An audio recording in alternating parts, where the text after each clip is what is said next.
Good day, students. So, Miss Harkins here. Today I'm coming from Boca Ciega Millennium Park, and I decided every single time I have to read a chapter to you, I'm going to go to a different location. So this day's location is in Seminole, Florida. Isn't this gorgeous, guys? It's Boca Ciega Millennium Park in Seminole, Florida. Today is chapter 11, and you're reading log 9. Here's what I want you to write your 6 sentences on. What powers does the ring have? How did Janine actually get the ring? And if you could give the ring to anybody, who would it be and why?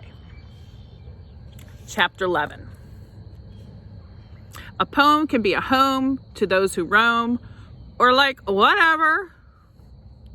If St. Bruce didn't like my poetry, he got to chop my head off. That was even stiffer than my teacher, Mrs. Casmina, who isn't satisfied with the quality of our quizzes unless half of the class fails. I don't know, I said, though a moment before I had been convinced this ring was my only chance to succeed in the game, or at least to succeed in starting the game. Ferradinia folded her arms across her chest and sighed. "That's all right. Don't worry about me," she said in a tone that was just the slightest bit insincere. "Take your time. Think it over." As though I couldn't hear, she muted, presumably to St. Bruce, like she's got a choice in the matter. She smiled brightly at me, then a moment later heaved another sigh. "What exactly does this ring do?" I asked. "I'm not going to answer that question at this point," she said. "Not until I know it's really you." Well, it wasn't like getting killed would be a new experience for me. "All right. Are there any rules I should know about?" "No," Ferradinia said. "Just as long as it's your own poem," she considered before adding. "And St. Bruce was very well read and was known for his incredible memory." Which sounded like she was saying I looked like a cheater. I was offended, but suspected it wasn't worthwhile defending myself to her. "And he chops people's heads off?" I asked for clarification. "If he suspects the poem is someone else's?" I drifted off, hoping that was the extent of it. "Or if the poem stinks," Ferradinia finished for me. "You won't believe the number of people who come in here with stinky poems. What a mess. Speaking of which, I should probably get the mop and bucket out now. Well, never mind. We'll see." She gave that bright smile again. "Did I forget to mention there's a time limit?" "You most certainly did." Could things get any worse? Silly question. Things could always get worse. "You mean there's a limit to how long the poem can be?" "I mean there's a limit to how long you can wait before entering the shrine and starting and ending the poem. Bruce doesn't like a lot of dithering, you know." Which didn't give me enough time to throttle her and think up a poem. "Any particular subject or type of poem he prefers?" I figured she'd say he wanted a rondel or a sonnet or some other kind of poem I could name, but not remember how to structure. I also feared that he might be especially fond of deep, meaningful, symbolic poetry. But she just shook her head. I glanced warily at the sword the statue held aloft, as though revising her estimate at how much time I had left. Did I detect a smear of red along its length, or was it just the light from the torches? "All right, what exactly did I have to lose?" I announced. "An ode to St. Bruce." He had to like a poem praising about him, didn't he? No reaction. "Okay." Except, of course, that my mind was blank. "Okay. It made no sense to just start there without trying while my time ran out. So I just started. A warrior poet named Bruce. My mind ran through a series of words rhyming with Bruce, none of which seemed particularly apt. Wrote odes to his horses and his goose?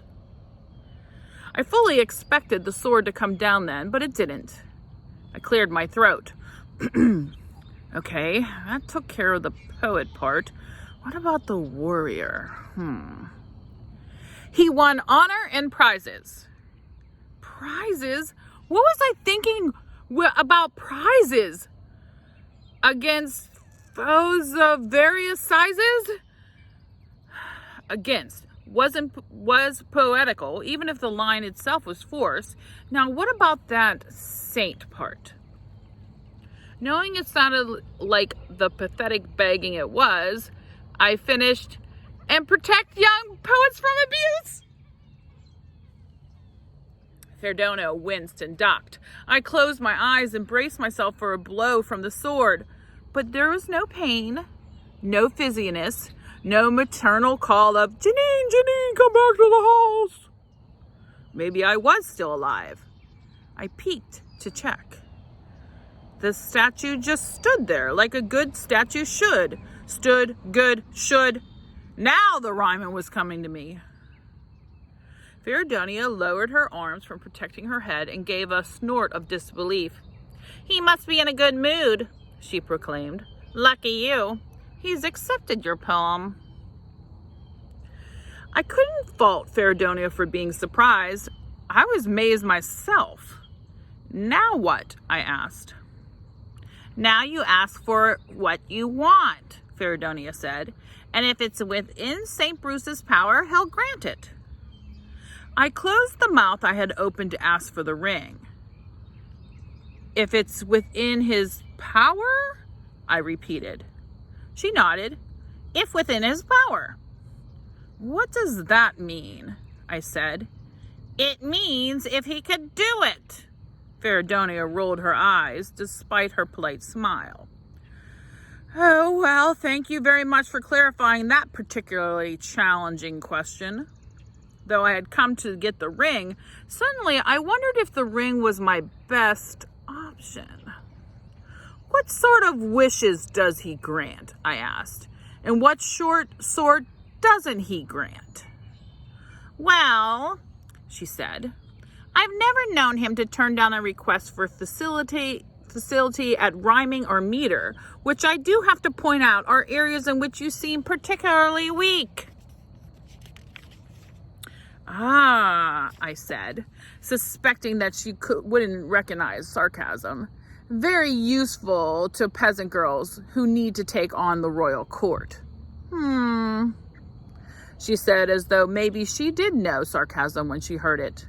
Of course, St. Bruce does tend to get cranky with greedy people who are granted one wish and then ask for more. Cranky, as in... I glanced at the upraised sword.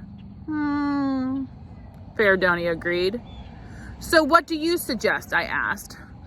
Oh, she sighed audibly. You came here looking for something in particular. Is your attention span so short that you've forgotten? Well, I came here looking for my mother's ring, I said. Feridonia leaned in close as though she was about to whisper something to me, but instead she shouted, Well, then ask for it. I wish for my mother's ring, I said. Feridonia leaned, There was a slight ping as something metallic fell, and I couldn't see from where on the statue, and hit the floor of the cave. I caught the glint of metal as the ring rolled to bounce off my right big toe. Oi! Was that so difficult? I picked up the ring. It was a pewter band with a design I recognized from the medieval paraphernalia catalogs as the Celtic knot. Thank you, I said to St. Bruce. All right, he was a statue, but what could politeness hurt? I asked for Feridonia. Now do you believe I'm Janine de Saint Jean? Feridonia sighed. Feridonia was great at sighing. I suppose.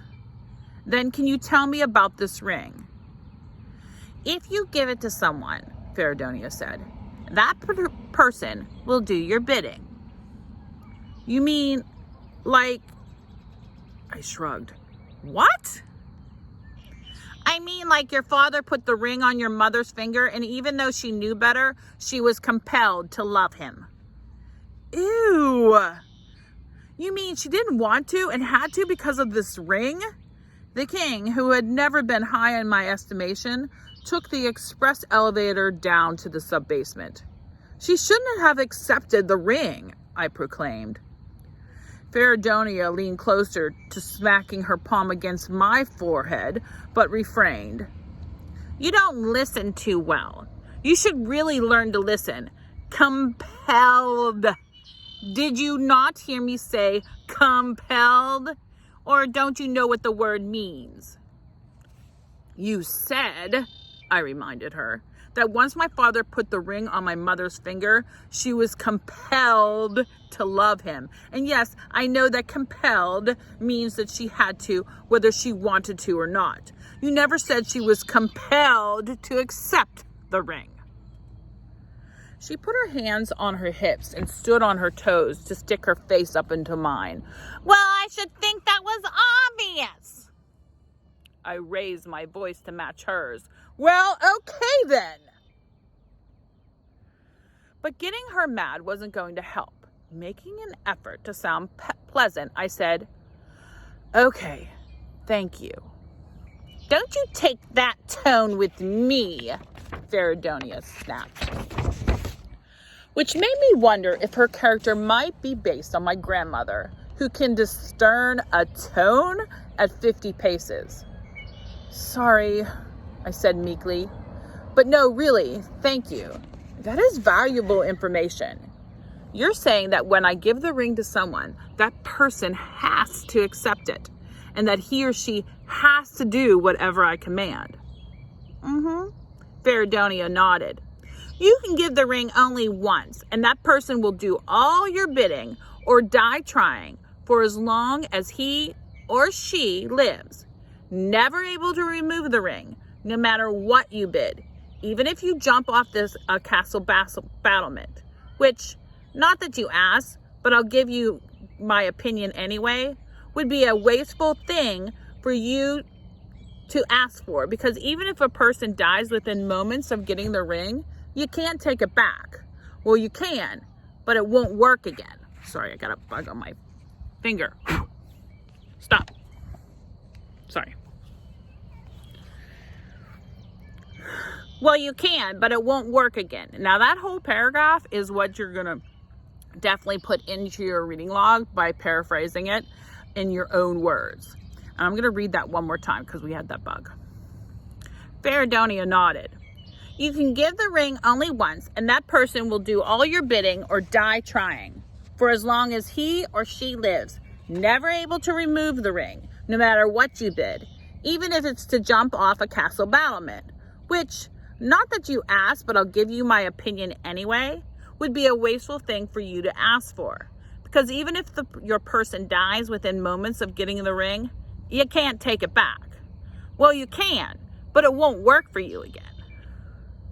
Seeing what looked like a flaw in her reasoning, I asked, what if I bid the person to take the ring off?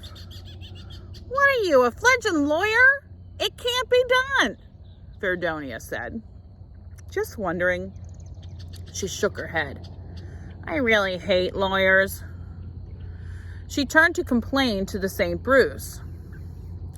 Who would ever guess that my little Janine would grow up to be a lawyer? She waved me away. Go on, go on. I have a sweater to finish knitting before the night starts getting chilly. Don't you have a kingdom to inherit or something? Email, present day time. Subject, urgent response needed, repair team. Date, May 25th, 3:50 in the afternoon, Eastern Daylight Standing Time, from Nigel Rasmussen to the department head's distribution list. The patch suggested by the Palo Alto group didn't work. The gamer has only now broken through level 1 for the first time. We are concerned over her lack of progress, which makes it seem unlikely that she will finish the game in the short time she has left. Note that we're already seeing degeneration of her bios even earlier than forecasted. We do have medical personnel present. Options needed immediately for stabilization. Please respond ASAP. So again, how did she get the ring? What are the powers of the ring?